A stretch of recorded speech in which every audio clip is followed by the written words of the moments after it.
Buen día, doctor. Nosotros somos del grupo 442 de la materia de fisiopatología y propedéutica. El día de hoy vamos a explicar algunos de los distintos ruidos respiratorios, los cuales existen, los cuales nos pueden referir a alguna patología y por lo cual es importante poder identificarlos y saber sus diferencias entre ellos. Los estertores finos son ruidos respiratorios suaves, agudos y breves, los cuales se van a escuchar en la fase media tardía de la inspiración. Estos se van a escuchar principalmente en las vías pulmonares y estos no suelen desaparecer con la tos. Estos se van a producir por la apertura súbita de pequeñas vías aéreas, las cuales están colapsadas por alteraciones del intersticio pulmonar. Este compromiso intersticial va a disminuir la sensibilidad y va a favorecer el cierre de los bronquiolos.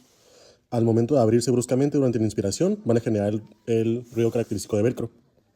Por eso, estos ruidos respiratorios se van a asociar a enfermedades intersticiales, como podría ser la fibrosis pulmonar, fibrosis intersticial y la neumonitis intersticial. Al momento de auscultar, vamos a colocar al paciente sentado con brazos cruzados para separar las escápulas y vamos a utilizar el diafragma del estetoscopio comparando ambos pulmones desde los ápices hasta las bases.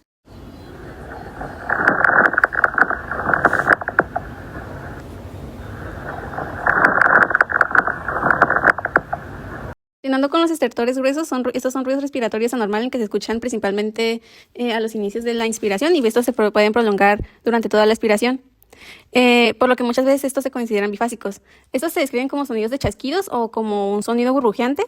Y estos son de tono más bajo y de mayor duración que los estertores finos. Y a diferencia de estos últimos, los estertores gruesos no mejoran dependiendo de la posición del paciente, pero sí pueden disminuir después de la tos. Fisiológicamente, estos se producen cuando hay secreciones o acumulación de líquido en las vías aéreas grandes o medianas, y pues precisamente cuando el aire pasa por estas secreciones o acumulación de líquido, se produce como un abre y cierre intermitente de las vías aéreas, lo que produce pues precisamente el sonido de burbujeante. Y entre las principales causas se encuentran el EPOC, el asma, la insuficiencia cardíaca, neumonía y bronquiectasias.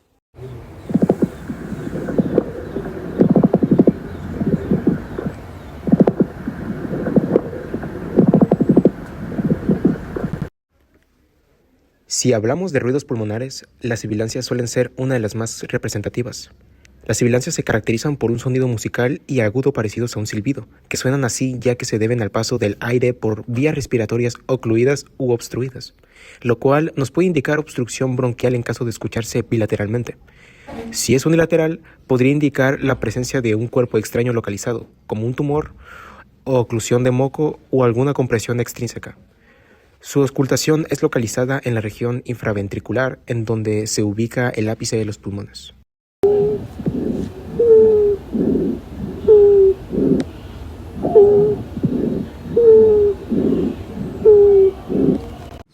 Los roncos o roncos son ruidos respiratorios adventicios continuos, de tono grave y carácter de un ronquido. Estos son producidos por el paso de aire a través de las vías aéreas grandes, parcialmente obstruidas por secreciones, moco o inflamación. Estas se escuchan con mayor frecuencia en la expiración.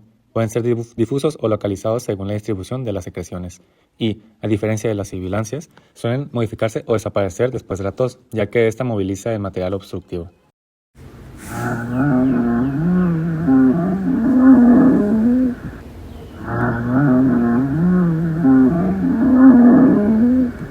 El estridor es un sonido respiratorio que se va a caracterizar por ser agudo y fuerte, que esto va a indicar una obstrucción de las vías superiores. Vamos a tener el estridor inspiratorio, se va a escuchar al inhalar y esto va a sugerir una obstrucción extratorácica, principalmente en laringe o tráquea, y se va a asociar a la laringitis o epiglotitis. Después vamos a tener al estridor expiratorio, que aparece cuando vamos a exhalar y señala una obstrucción intratorácica, como una compresión traqueal o tumores. Y por último vamos a tener el estridor bifásico, que se oye en ambas fases y va a sugerir una obstrucción fija, típica de una estenosis traqueal o algún cuerpo extraño.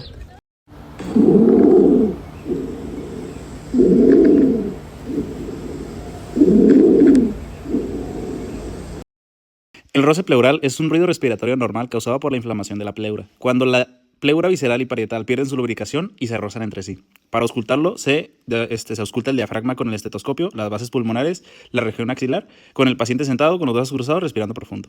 Suena áspero, como frotar cuero o pisar nieve, y se escucha tanto en la inspiración como en la expiración, por eso es bifásico. Si el paciente deja de respirar, el sonido desaparece y se confirma el roce pleural, y aparece principalmente con neumonía, tuberculosis o embolias pulmonares.